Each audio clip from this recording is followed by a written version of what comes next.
I'm Sarah and this is Forest Ridge Park. Welcome to our cool finds in the pollinator garden. Today you'll see some interesting things about pollination and then some of my favorite pollinators that live here in the garden. One of our cool finds today are the potter's wasp, and they just love this white oregano. Give you a little bit about pollination in general. Anytime you're outside and see flying insects or birds around flowers, you're probably seeing an example of pollination at work.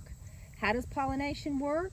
In this case, the wasp lands on the flower, the little hairs on its body come in contact with the pollen grains while it is drinking the nectar. And then as it moves from one flower to another, the grains get transferred. Now, you may think about some of your favorite foods.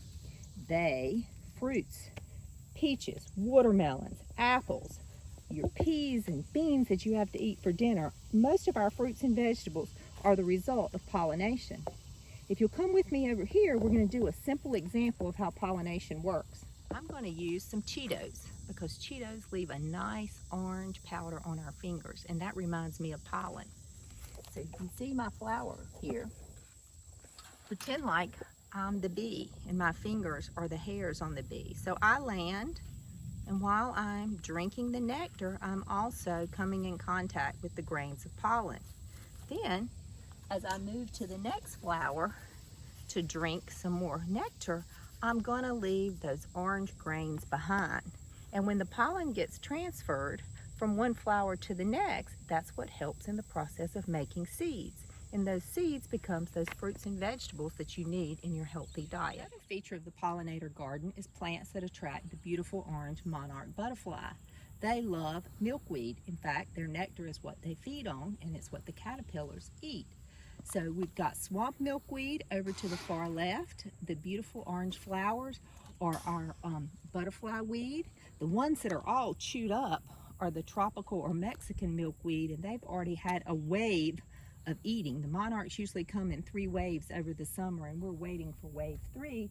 And then over to my right, the taller plant with the strange looking pods on it is called a balloon milkweed. Milkweed is very bitter, but the caterpillars and the butterflies don't mind. In fact, as the caterpillars eat the leaves, that bitter toxin stays stored in their tissue. And when the caterpillar transforms into the butterfly's wings retain it. And so when a predator ever eats a monarch, they will never eat an orange butterfly again because it's going to make them sick. So it's an effective way to help the monarch survive. Eventually, it will deposit eggs on the underside of the leaves. Those eggs will later hatch into this beautiful striped caterpillar who will munch away. He'll start by finishing the egg sac and then continue to eat as many leaves as possible to grow nice and fat. Then it will attach itself to the underside of the leaf on the plant, and a transformation is going to take place. A beautiful chrysalis forms, and the monarch has a gorgeous light green and gold striped chrysalis that would attach to the underside of the leaf. Then a few more days pass, and all of a sudden the chrysalis, the butterfly, will begin to emerge and push its way through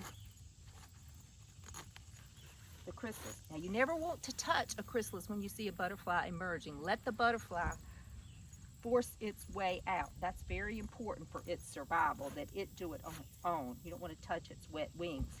And then at the end, you're going to have the beautiful orange monarch butterfly. Another really cool feature we have in our pollinator garden is the eastern tiger swallowtail. He's also the state butterfly of North Carolina, if you didn't know. They love these bright purple flowers of the butterfly bush. You can see that one getting some nectar out right now. Another unique feature of some butterflies is they do something called puddling. Just like you and your sweets, your mom makes you eat other foods because they don't have all the nutrients you need. Butterflies will often be seen down in the mud, and they're doing something called puddling, where they are drinking nutrients of minerals and salts that are down in the liquid of the mud. This happens quite often down along the banks of Falls Lake.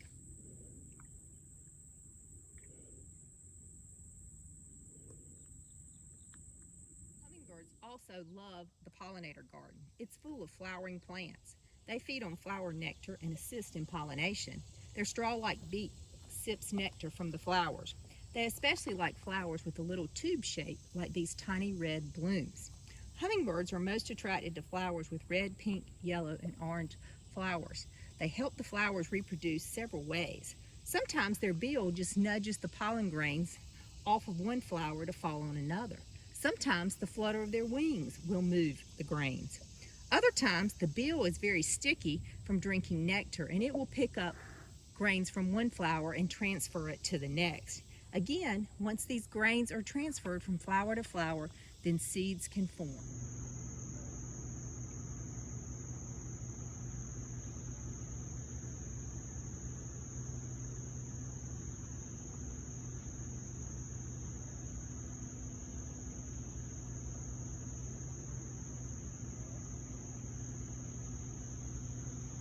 Thanks again for joining us at Forest Ridge Park, visiting our pollinator garden and see some of the really cool things that we have and who are living here.